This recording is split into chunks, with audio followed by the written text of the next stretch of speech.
NDA के वोटरों के सामने जाके मैं बोलते थे कि मैं चिराग जी का पार्टी ही हूँ। निर्दलीय उम्मीदवार दोनों दलों के वोटरों के साथ कुछ ऐसा बोले हैं जिस कारण से उन्हें वह वोट मिला है।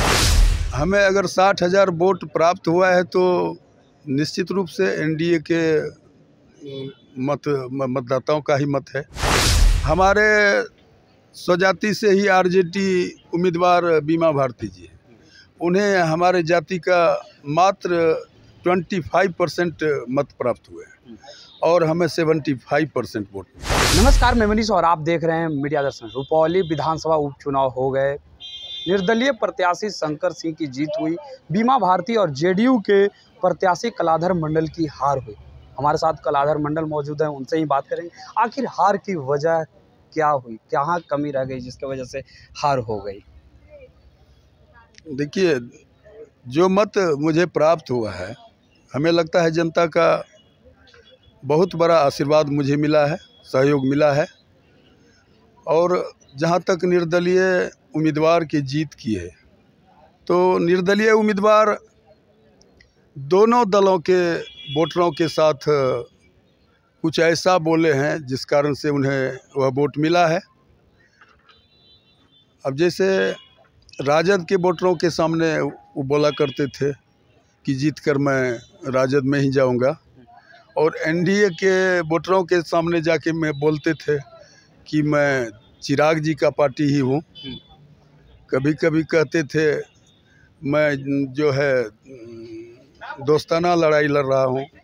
तो इस तरह का दिग्भ्रम पैदा करके अपने साथ मत को प्राप्त किए हैं। आप एनडीए के प्रत्याशी के रूप में चुनावी मैदान में थे। एनडीए में अगर बात की जाए तो चिराग पासवान है, आम जन भी जानती है। तो फिर आखिर दिग्भ्रमित कैसे हो गई जनता? वहीं तेजस्वी यादव तो खुद बीमा भारती को प्रोजेक्ट किए उस जगह से, वहां से विधायिका भी रही हैं वो। तो फिर जनता कैसे दिग्भ्रमित हो गई उनके समझाने से? इसके पहले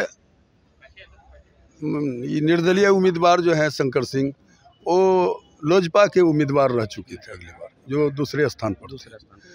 तो उस बात को बार बार वो दोहराते थे उन वोटरों के साथ जाके कि मैं उनका ही उम्मीदवार हूँ।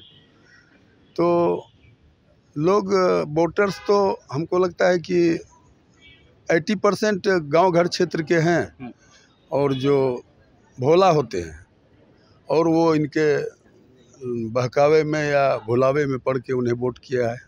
क्या लगता है एनडीए के तमाम जो घटक दल हैं उनका समर्थन मिला कलाधर मंडल को या नहीं मिला?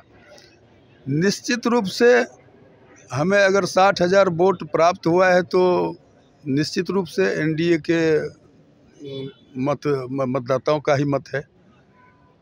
अगर बात की जाए तो तेजस्वी यादव दम भर रहे थे, वहीं आप लोग भर रहे थे। पूरी तरह से जीत का दावा आप लोग कर रहे थे कि जीत सुनिश्चित है, लेकिन शंकर सिंह जीत गए। अब 2025 विधानसभा चुनाव अगले साल ही है। क्या लगता है मजबूती से कलाधर मंडल उतरेंगे?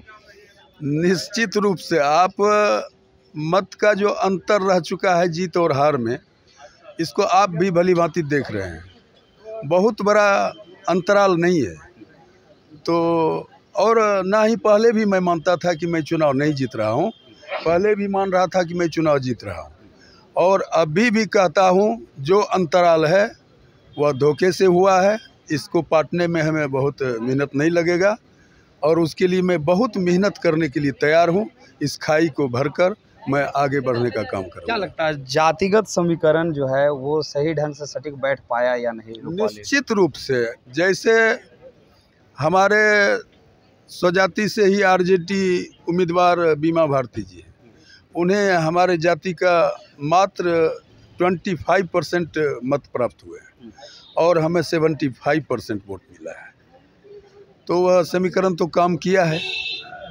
अगर बात की जाए जनता 2025 में यदि कलाधर मंडल को जिताएगी तो आगे का क्या सोच रहेगा? क्योंकि कलाधर मंडल ने तो ये दावा कर रखा है कि 25 में भी चुनाव लड़ेंगे। हाँ। लेकिन क्या लगता है नीतीश जी 2025 में फिर मौका देंगे रुपौली से? ये उनका मामला है, मैं इस पर अपना दावा नहीं कर सकता हूँ, लेकिन मैं यह उम्मीद जताता हूँ कि जो मेरे स्वजाति का 75% वोट्स मिले हैं वह 95% के रूप में बदलेंगे, हमारे जाति में यह प्रत्येक घर में चर्चा हो रहा है कि हम लोगों की गलती से यह हार हुई है। अगर हम लोग एकजुट हो जाते तो जीत के सिवा दूसरा कुछ देखने नहीं मिलता। इसलिए मैं दावा करता हूं कि अगर हमें उनका आशीर्वाद मिलेगा माननीय मुख्यमंत्री जी का, तो मैं निश्चित रूप से जीत के आऊँगा। तो ये थे हमारे साथ रुपौली विधानसभा उपचुनाव में प्रत्याशी रहे जेडीयू के कलाधर मंडल, जिनसे आपने सुना कि क्या कुछ कह रहे हैं। फिलहाल इस खबर में इतना ही। देखते रहें मीडिया दर्शन। धन्यवाद।